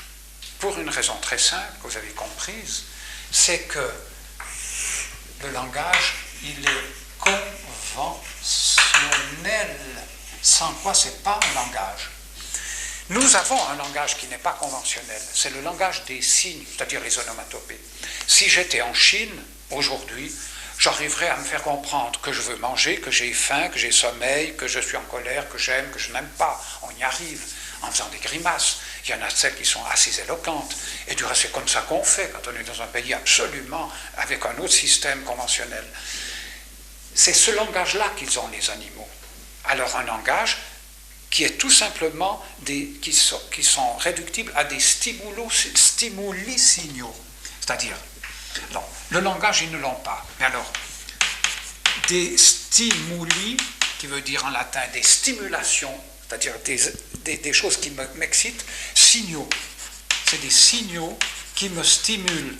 Nous aussi, on a des stimuli signaux. Si quelqu'un vraiment est en colère, avant même qu'il ait prononcé un mot, il est rouge, il vous regarde avec des yeux, à vous tirer des balles de pistolet, il n'y a pas besoin de nous faire un dessin, on a compris ce qu'il nous voulait. Alors, les stimuli signaux ont une gamme d'applications extraordinaires. Chez nous, non, ils se sont peu à peu résorbés parce que le langage a pris la place. C'est un peu dommage. Mais malgré certains l'ont conservé plus que d'autres, il y a certains qui arrivent à mimer, il y a même des pièces entières de théâtre en stimuli signaux. Les mimes qui refusent le langage, qui ne sont pas conventionnels. Eux, ils peuvent aller dans le monde entier avec leur manière de mimer les choses. Et là, on est subjugué par l'extraordinaire intelligibilité de ce qui est communiqué. Alors pourquoi les animaux ne l'ont pas? Le langage conventionnel. Pour une raison très simple, c'est qu'ils ne l'apprennent pas. S'il y a quelque chose qui doit vous frapper maintenant, c'est les heures et les heures et les heures passées à en apprendre une de ces conventions du langage. Quand il faut en apprendre une deuxième, on n'en parle pas, une troisième, ça devient exorbitant. Mais prenons simplement votre langue maternelle. Pendant des années, la maman d'abord, comme le nom l'indique, vous a inculqué certains mots de base. Mais ensuite, il a fallu aller à l'école, même pas pour apprendre d'autres langues, pour apprendre celle qui est la vôtre. Et ça a été dur, on l'oublie souvent. Les souvenirs comme les confitures laissent remonter leur sucre. À quel point c'était dur pour prononcer juste la convention, pour savoir les formuler, ces phrases, d'une manière correcte, intelligible. Mettons que, même pour un sujet moyennement doué, pour apprendre une de ces conventions, il faut compter en plusieurs années, et avec un travail plus ou moins intensif. Les animaux, absolument pas. On n'a encore jamais vu de mémoire d'homme, ou de mémoire d'animal, alors qu'ils sont sur la Terre bien avant nous. La transmission d'un seul code de langage, c'est-à-dire conventionnel, absolument pas. Ils se miment les uns les autres, c'est-à-dire ils s'imitent. Mais si on voyait le rudiment d'une transmission d'un langage, la maman chien qui ferait wa wa wa devant l'eau, et les petits chiens répéteraient wa wa wa, comme nous on a dû répéter, peut-être un peu plus intelligible que wa wa wa, mais enfin c'était pas beaucoup mieux, on disait l'eau, l'eau, l'eau. Puis on finit par comprendre que c'était cet élément liquide qu'on a devant nous. Ils ne l'apprennent pas. Il suffit de prendre un animal à sa naissance, de l'isoler de ses congénères, de le remettre dans sa tribu originelle, de race, et il est parfaitement à l'aise, il communique, il aboie ou il miaule, enfin il fait ce qu'il doit faire avec les autres. Chez nous, c'est une autre paire de manches. Les quelques expériences qu'on a eues d'un enfant, soit les enfants loups, c'est-à-dire il y a eu des réalités, c'est pas seulement un mythe, d'enfants qui n'ont pas jamais eu accès au langage articulé, ils ne s'y remettent pas après. Il y a des circuits du cerveau qui ne sont pas développés au moment où il le fallait, et puis il n'y a rien à faire, on ne peut plus. Il faut des efforts alors surhumains pour arriver à leur donner un minimum de code du langage. Les animaux, pas du tout. Et il y a des choses extraordinaires de communication, mais fabuleuses. Peut-être que vous le connaissez, mais la manière dont les abeilles se situent un point dans l'espace, il faut quand même l'évoquer en 2-3 mots, peut-être que vous le connaissez, mais c'est là que c'est intelligent. Mais vous n'imaginez pas que ce sont les abeilles qui l'ont mis au point, parce qu'il faudrait l'apprendre. Or, elles le font du premier coup. Vous pouvez prendre une abeille au moment où elle sort son alvéole, et puis vous la laissez un peu grandir, vous la mettez, elle comprend le message. Nous, il a fallu des années, il a fallu qu'on communique ce langage. Alors, en 2 mots, c'est la chose peut-être la plus difficile à communiquer. Essayez de le faire à un enfant, de lui donner un repère, un point dans l'espace, dans un espace libre. C'est-à-dire vous êtes dans un champ, une immense place, et vous devez lui situer un point. C'est extrêmement difficile. Il ne faut pas qu'il soit trop petit, justement. Il faut qu'il ait déjà une certaine jugeote pour lui dire c'est à gauche de tel repère où il faut aller tout droit et puis marcher tant de mètres. Les abeilles le font sans problème. C'est-à-dire, quand une abeille qui est myope, elle n'y voit rien, donc elle y voit en facette, comme sur les faces d'un diamant, son œil.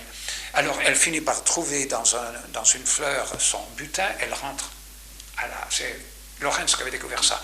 Et 5 ou 10 minutes après, vous avez un essaim ou un troupeau d'abeilles qui arrive à l'endroit précis d'où elle vient, alors qu'elle l'a trouvé tout à fait par hasard.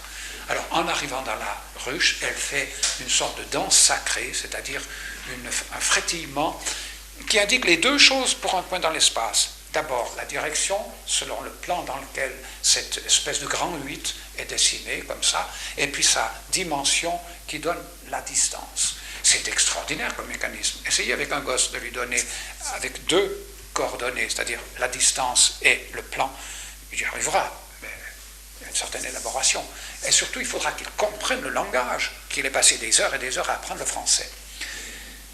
Maintenant, c'est vrai qu'on a découvert dans certaines races, surtout les orques, les dauphins, toute une race de mammifères marins, quelque chose d'assez étrange. C'est-à-dire un ensemble de signes, c'est-à-dire de sons modulés de manière différente. Il y a des années que ces enregistrements sont faits, que sont faits ces enregistrements, qu'on cherche le code et on ne l'a pas trouvé. C'est très facile à répondre, parce qu'il n'existe pas, ce n'est pas un code, pour 2 raisons. Parce que si c'est un code, il faudrait l'apprendre. Or, on pourrait quand même se rendre à cette évidence, c'est que vous pouvez élever un dauphin dans un dauphinarium ou je ne sais pas quoi, et le remettre avec ses congénères, et puis la communication passe, parce qu'il y a de la communication animale, n'oubliez pas, mais ce n'est pas un langage, au sens que je l'ai défini. De nouveau, si j'entends quelqu'un qui parle du langage animal, je ne vais pas l'emprisonner, seulement il emploie un mot qui n'est pas tout à fait juste, il emploie le mot langage pour le mot communication. Alors, le langage des dauphins, il y a une chose qui me frappe chez l'homme, c'est à quel point il ne voit pas les évidences. Il est très fort pour voir des choses très difficiles, la nature cachée d'une chose, mais quand ça crève les yeux, alors là, il ne voit pas, il est ébloui peut-être par l'évidence, je ne sais pas. Ne pas voir à quel point les animaux, même supérieurs, qui nous ont précédés de millions d'années sur la Terre, ne sont pas parvenus à se communiquer, à s'apprendre, mais quoi que ce soit, bien qu'on ne les ait pas dérangés, on ne les a pas embêtés, les gorilles d'Afrique, mais ils sont là depuis... c'est sans comparaison avec notre présence à nous. Et Dieu sait si nous, en tant que tribu, parce qu'on est comme eux, on est en tribu, on s'en communique du baratin pour arriver à peu près à vivre ensemble. C'est quand même gros comme évidence. Alors vous savez qu'on a fait une expérience justement avec les gorilles en Amérique. J'ai tous les documents, je vous les montrerai, c'est amusant. Pour essayer d'apprendre le langage des sourds-muets avec les gorilles, parce qu'on dit évidemment ils ne peuvent pas communiquer parce qu'ils n'ont pas les cordes vocales. Alors c'est une expérience, je qualifierais de bidonnante, si ce n'était pas assez tragique, parce qu'on essaye de réduire par tous les moyens cette différence entre l'animal et l'homme. Il faut le faire accéder au langage, ce qu'on a prétendu être l'intelligence d'un garçon de 3-4 ans, ou d'une fille. Ça n'est pas moins intelligent. Mais j'ai vu le film, c'est un film qui a passé dans les salles. Mais je suis sorti de là en me disant, mais c'est la démonstration qu'il n'est pas intelligent, alors qu'on voulait faire la démonstration inverse. Pendant des semaines, des années, on a élevé ces gorilles en essayant de leur parler, en leur montrant les objets, en leur faisant un langage humain, comme on le fait avec des enfants. Bien sûr qu'à force, c'est des singes quand même, ils arrivent à répéter certains gestes, à faire certains gestes pour obtenir une banane. Mais il y a une expérience tout à fait extraordinaire. C'est qu'à un moment donné, après bien des années, bien sûr, d'essais de leur faire comprendre ce qui se passe, la jeune femme, c'est une jeune éthologue avec un homme qui a fait cette expérience qui a duré 4 ou 5 ans, mais non, on en est revenu. Alors, elle nous montre qu'à un moment donné, elle se peigne avec son peigne, ses longs cheveux. Elle le faisait dans la cage comme on le fait avec un enfant. Et puis, à un moment donné, elle est très, très, très surprise, en bien, enfin, elle est tout à fait charmée de voir que le singe va lui prendre le peigne pour la peigner aussi. Et alors, il n'a pas compris. Parce qu'à la place d'aller dans le sens du poil, c'est le cas de le dire, c'est-à-dire de filer le long des cheveux, il le prend de travers. Alors elle danse, ça lui arrache les cheveux. Et alors à ce moment-là, elle dit « Mais écoute, tu me fais mal, mais arrête !» Donc elle transcrit ce geste maladroit en langage humain. Donc elle lui donne un sens. Évidemment, comme si on lui disait « Mais tu es maladroit. Tu pourrais le faire, mais tu es maladroit. » En fait, il n'a rien compris du tout. Il ne sait pas du tout ce qui se passe. Il ne sait pas du tout. Alors qu'il l'a vu pendant des années se peigner avec son peigne. Il ne sait pas ce que c'est quoi l'enfant de 2 ans aurait compris. Alors, ce qu'il y a d'étrange, c'est que cette communication animale, qui est bien supérieure à la nôtre, attention, nous l'avons aussi, nous, mais elle est escamotée, elle est atrophiée par le fait que notre intelligence à nous, a un peu, disons, pris la suprématie sur la communication. Et pourtant, chez l'animal, elle joue à plein. Alors, ils ont la possibilité de se communiquer des sensations, des sentiments, des messages, si on veut, de peur, d'envie, de joie animale, c'est le cas de le dire, que nous n'avons pas, nous. C'est-à-dire cette espèce de monde purement sensoriel, totalement, si vous voulez, immergé dans une sorte de sommeil biologique, comme nous, lorsque nous sommes somnambules. On en reparlera à propos de la souffrance.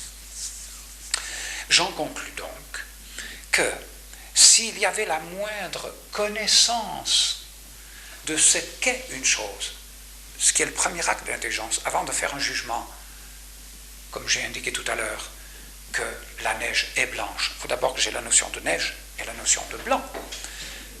C'est la première appréhension, c'est-à-dire l'idée. Chez eux, c'est des pulsions affectives d'une richesse que nous ignorons, et c'est ce qui fait qu'on ne les décryptera jamais. parce que vous savez que tout dernièrement, on a encore amélioré l'expérience avec les dauphins, parce qu'on a mis un enregistreur dans l'eau, on a enregistré les cris, on les a décodés, on les a sériés, il y en a plus d'une trentaine, pour des situations différentes, et même, paraît-il, ils s'en apprennent quelques-uns. Attention, ils se miment quelques-uns, c'est-à-dire, évidemment, les singes aussi, ils apprennent alors dans ce sens-là, ils répètent un geste qu'ils ont vu faire. Ce qui m'étonne, c'est que ce diable d'homme, donc notre contemporain, a été capable pendant la dernière guerre de décrypter des codes conventionnels secrets, mais incroyables, avec des machines électroniques qui ne sont pas encore aussi performantes que les nôtres aujourd'hui.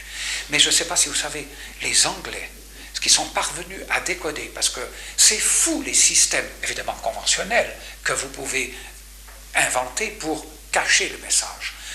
L'imagination humaine, elle n'a pas de limite. Eh bien, toujours on y est arrivé. Ils ont tout décodé, les méthodes les plus invraisemblables des Allemands, avec les ancêtres des machines à calculer que nous avons.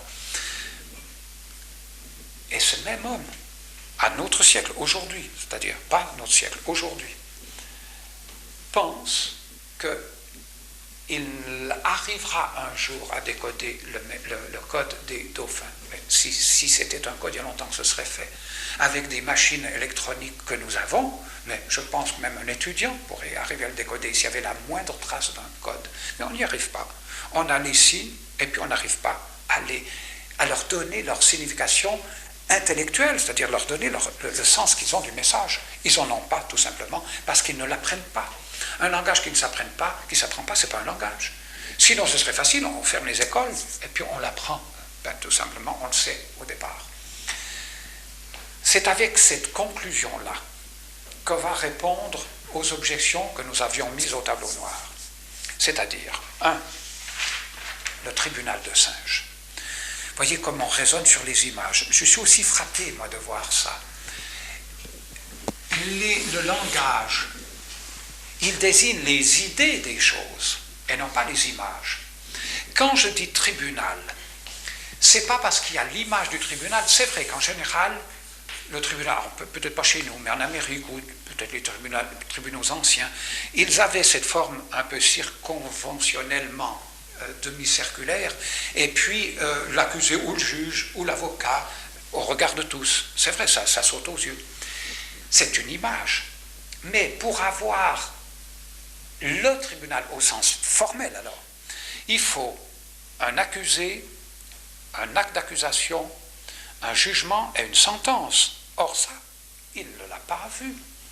On peut faire un tribunal authentique, dans une piscine. Ça ne ressemble pas, bien sûr. Mais on pourrait très bien imaginer que pendant la dernière guerre, un traître des Allemands, ou au contraire un traître de la résistance française, a été détecté. On sait que c'est lui qui a trahi, et que les Allemands ont pris des partisans pour la France libre, et puis qu'on a décidé de le juger. Mais on ne peut pas le juger, évidemment, dans un tribunal officiel, puisqu'on est clandestin. Alors on l'invite à la piscine, gentiment. Et puis en nageant, faisant mine de rien, parce que les Allemands sont là, et puis on le juge. Il y a un acte d'accusation, on lui dit donc, on vient de découvrir ça. Il y a quelqu'un qui prononce la sentence, puis on l'exécute en lui mettant la tête sous l'eau. Ni vu ni connu, c'était un tribunal. Mais ça, il ne ressemble pas à voir. Donc, ce n'est pas parce qu'il y a l'image du tribunal qu'il y a le tribunal. Ça n'a rien à voir. Pour qu'il y ait tribunal, il faudrait avoir eu au moins, mais la vague expérience qu'il y avait un accusé. Il y avait un gars, un des singes qui était là.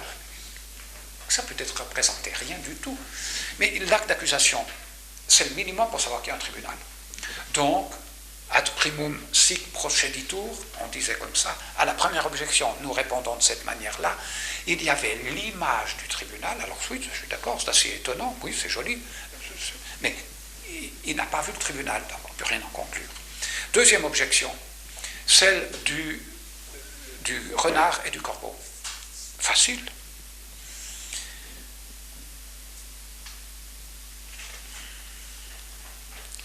Si le renard comprenait ce qu'il fait,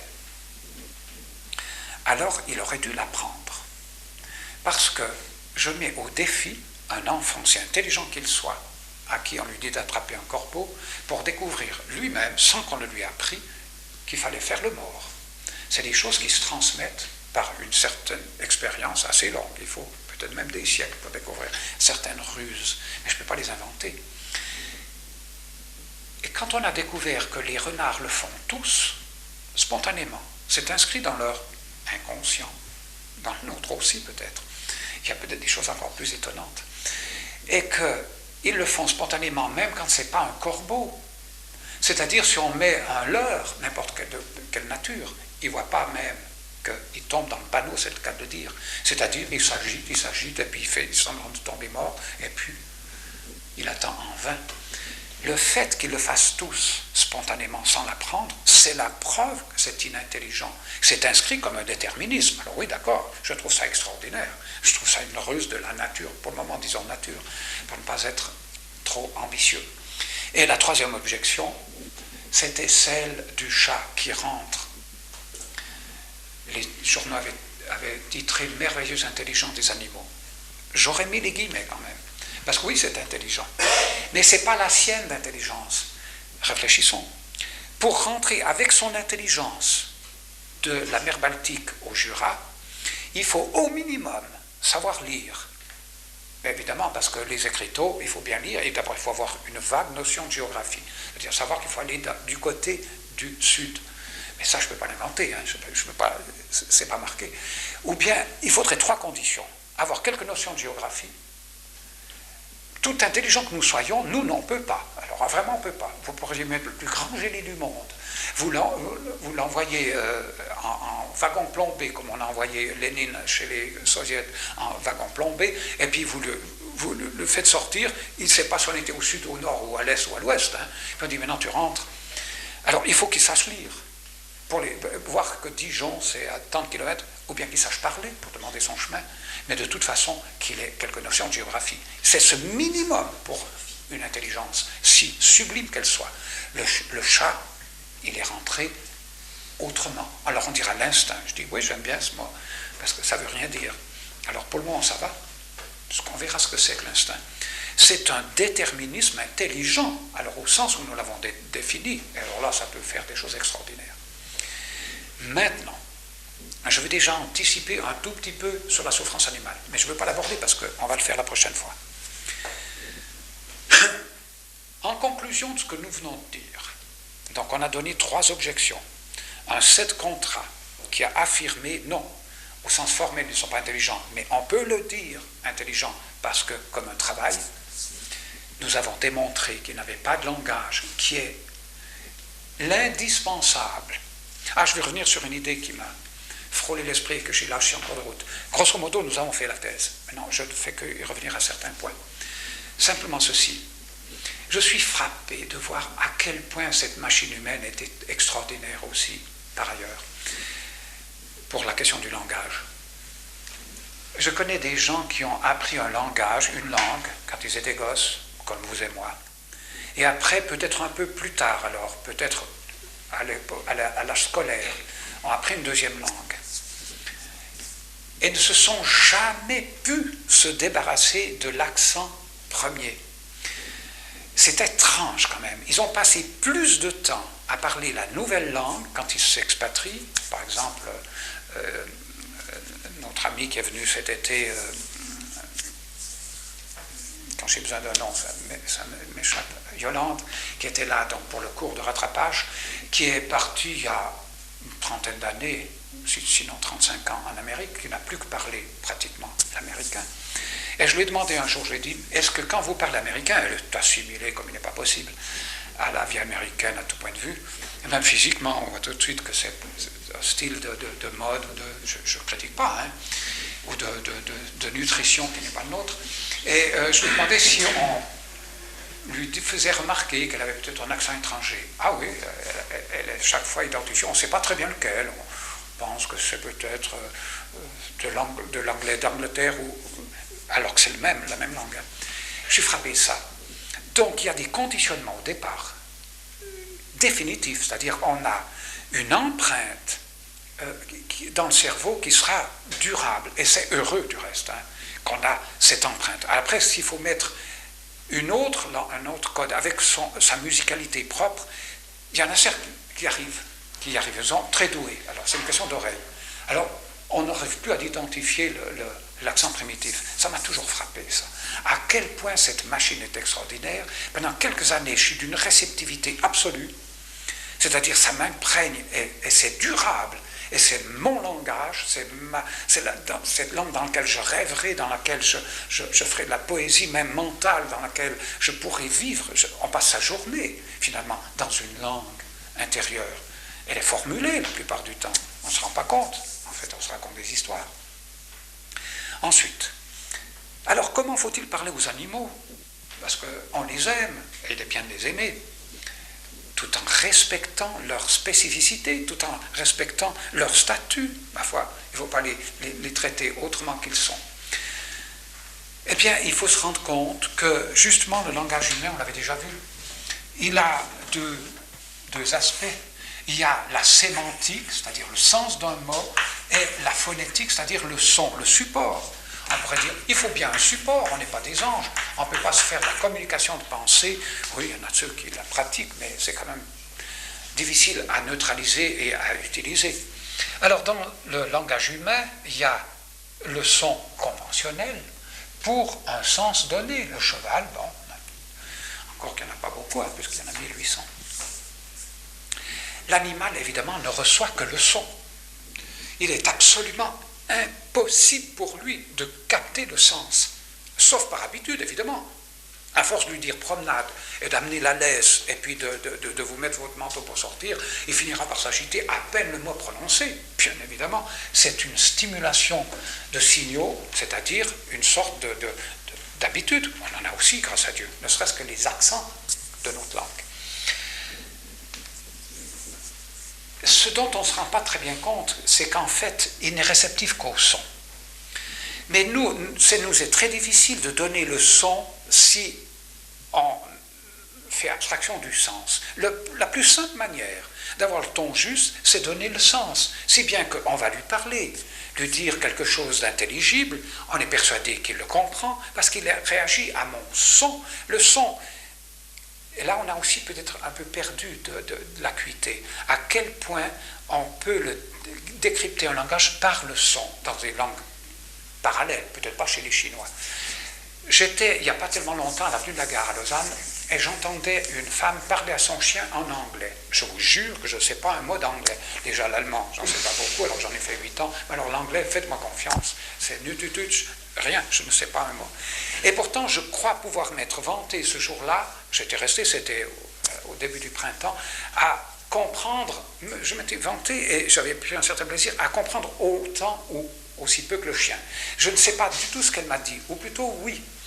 Elle me grondait, c'est-à-dire elle nous grondait, c'est-à-dire que j'ai bien compris qu'elle ne voulait pas qu'on fasse pipi là, moi, pas moi, mais lui, et qu'elle n'était pas très contente. Et finalement, le chien, comme on est, il était là, mais toujours est-il que le ton sur lequel elle disait, il n'était pas amen. Elle disait des trucs, et je voyais très bien que le ton était un peu pointu. J'ai dit, celui-là, il va recevoir une raclée s'il n'obéit pas.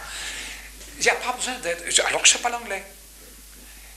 Mais essayez cette expérience si vous avez un animal domestique que vous avez habitué à comprendre certaines situations. Évidemment, par habitude. Mais essayez de lui dire quelque chose de gentil sur un ton méchant, et l'inverse, quelque chose de méchant sur un ton gentil. Prenons la deuxième solution. Quelque chose de méchant sur un ton gentil. C'est-à-dire, si nous, les hommes, vous voyez, nous, on est beaucoup plus sensibles au sens qu'au son. On a atrophié, ça c'est dommage, sauf les poètes, bien sûr, les musiciens, tout ce que vous voulez. C'est peut-être pour ça que la chanson est tellement... Elle ne mourra jamais, parce que alors elle associe le son ajouté alors au sens du mot. Mais finalement, la plus belle musique devrait être un beau poème où il y en a quand même de temps en temps. Chez Victor Hugo, il y a des trouvailles extraordinaires. Chez d'autres, chez Baudelaire, où le son et le sens, on l'avait déjà vu. Mais chez l'animal, essayez de lui dire quelque chose de méchant sur un ton gentil. Si vous lui dites viens voir ici, sale caboche, je m'en vais te découper en fine lanière pour te donner à bouffer au chat, vous le dites gentiment, comme ça, amicalement, il vient. Mais si vous lui dites, mais nous, au contraire, on serait effrayés de ça. Ah oui, je vais vite vous dire encore ça. Vous avez déjà vu dans un film anglais les types qui vous qui vous préparent la pire des tortures, mais sur un ton souverainement détaché. Ils se disent, oui, oui, viens ici, approche. Viens là, viens. Alors là, c'est très dangereux, parce que ça veut dire qu'il est complètement maître de lui. Je garantis qu'on n'y va pas de gaieté de cœur. Si au moins il se fâche, on dit, bon, il y a un peu la soupape de sécurité qui ressort, c'est moins grave. Hein. C'est pour ça que ce flegme britannique ou anglo-saxon est toujours un peu dangereux, parce qu'il ne manifeste rien. Alors on se dit, mais est-ce qu'il m'engueule ou pas, hein, parce que est-ce qu'il est au sommet de la colère? On ne voit rien. Alors ce ton doux des films de western américains, je m'en méfie un peu. Nous, les latins, on exulte, on exhume notre colère. Mais dites une fois quelque chose de méchant, quelque chose de gentil, sur un ton méchant au chien. Viens ici, mon gentil petit caboche, mon gentil petit chien, je vais te donner de la crème au chocolat tout à mes mains. Il faudra le comme un damné, parce qu'il est convaincu que vous l'engueulez. C'est simple. Cependant, il y a quand même une leçon à en prendre. J'étais une fois dans un salon d'une maison bourgeoise où il y avait un beau chien et un bon chien et un gentil chien. Moi, je les aime, hein. Bien que j'essaie de les comprendre. C'est la première chose. Avant de les aimer, il faut les comprendre. Pour ne pas leur faire du mal en les prenant pour ce qu'ils ne sont pas. Il n'y a rien de pire. J'avais été très frappé par le fait que ce chien, très domestique, très discipliné, très gentil, très affable, il lui manquait presque la parole, disait sa maîtresse. À un moment donné, il s'est levé, s'est agité vraiment d'une manière assez considérable et nous a gênés un peu. Alors elle l'a renvoyé, non pas à sa niche, mais à son tapis. On me disait, mais qu'est-ce que c'est, mais dehors, ou je ne sais pas quoi. Et après, je me suis posé la question. Je me dis, bon, une mouche l'a piqué peut-être. Mais je me suis dit, et si, dans la conversation, un mot est sonné à son oreille comme ce qu'il est habitué à entendre quand on va sortir. On aurait dit pommade, et puis il aurait compris promenade. Nous, on ne s'est pas rendu compte, hein, parce que promenade, ça n'a rien à voir avec la promenade. Et on a dit, quelle est votre pommade préférée? Ou bien je ne sais pas quoi, est-ce que vous prenez de la pommade ou je ne sais pas quoi? Le chien promenade, il se lève et vient agiter la queue pour sortir. Ça me paraît assez vraisemblable. Je doute fort qu'il ait compris ce qu'on a dit, sauf au ton. Et alors là, ils sont très forts pour comprendre le non-dit. Alors là, je crois qu'on ne les trompe pas. Je me rappelle, il y a quelques années, une étudiante que j'avais qui était assez futée. Elle n'était pas très intellectuelle au sens philosophique. Ce n'était pas ma meilleure élève philosophique. Mais elle avait des approches parallèles à la réalité. Elle était beaucoup plus intuitive. Je suis sûr qu'elle aurait été plus à l'aise pour la psychologie parallèle à la parapsychologie que pour la psychologie analytique des philosophes. Elle m'avait fait une remarque tout à fait étrange. On connaissait un jeune couple, c'était un ami à elle qui s'était marié et qui était, je me rappelle, à Chalide, assez riche, et elle avait été chez eux. Et quelque temps après, il y a une durée de quelques années, elle m'avait dit, vous savez, je ne crois pas que ça va, leur couple ne va pas bien. Elle pouvait me le dire, j'étais aumônier d'étudiants et muet comme une tombe, ce n'était pas une indiscrétion. Puis même si c'en était une, que celui qui est sans péché lui jette la première pierre. Alors elle m'a fait part de ce qu'elle avait vu dans ce couple qu'on aimait tout reste tous les deux. Et moi, analytique comme vous me connaissez, j'ai dit, mais à quoi vous le voyez? Est-ce qu'ils se sont tapés dessus pendant que vous étiez? Ils se sont engueulés? Elle dit, non, non, pas du tout. Absolument pas. Je dis, mais alors c'est un peu audacieux, ça, de prétendre que ça ne va pas très bien dans le couple. Vous n'avez pas tenu la lanterne quand il s'était la nuit. Alors, elle m'a dit non, mais il faut observer leur chat. J'étais un tout petit peu mal à l'aise par cette argumentation. Mais après, je me dis, il y a une vérité là-dedans. Je pense que l'animal qui est toujours en dessous de la ligne de flottaison de l'intellectualité n'est pas troublé par ça. Il sent du non-dit. Dans un mon chéri, il peut y avoir deux situations. Quelqu'un qui le dit vraiment parce que ça lui vient du cœur, et puis quelqu'un qui le dit pour ménager l'autre, c'est-à-dire que c'est une convention, c'est pour ne pas s'avouer qu'il y a quelque chose qui ne marche pas. Peut-être que nous ne sommes pas assez malins pour le décoder, ça. Mais alors les animaux, je pense qu'ils le font. Alors, ce point de vue-là, ce sont nos maîtres. C'est-à-dire qu'alors, ils ont des possibilités de compréhension, non pas intellectuelle, mais d'adaptation au réel, évidemment, qui nous dépassent complètement. les animaux sont intelligents selon l'analogie attributive. Alors nous verrons, mais ce sera ici, dans l'évolution, de quelle attribution il s'agit. Alors je le répète, si jamais ça vous trouble, ça ne fera pas appel à des puissances divines, mais à quelque chose qui est beaucoup plus étonnant et beaucoup plus mystérieux, à qui on est redevable de cette intelligence des animaux. C'est un vrai poème, je prendrai au moins 2 heures pour vous expliquer cette évolution dans toute cette féerie d'inventions les plus rocambolesques, avec de l'humour, avec des trucs étonnants. On retrouvera au passage les dinosaures, puisqu'on en parle, et enfin, on pourra les situer exactement dans le sens qu'ils ont, parce qu'aujourd'hui, bon, c'est très bien de les célébrer, mais je me demande, du point de vue scientifique, le sens que ça peut bien avoir, d'avoir vu sortir ça de l'évolution, et puis rentrer tout gentiment dans le néant, c'est-à-dire dans le néant, dans l'espace, puisque le néant, c'est encore autre chose. Enfin, ils ont disparu. Quelle est cette fantaisie de la nature? Est-ce que c'était uniquement pour amuser les gosses 60 siècles après? Ça m'étonnerait. Il y a une raison, lorsqu'on verra le sens profond, mais alors qui échappera aux savants, heureusement quand même, que les savants n'ont pas tout le savoir de la nature. Il faut en aussi quand même à un certain autre niveau de réflexion qui s'appelle la philosophie. Voilà,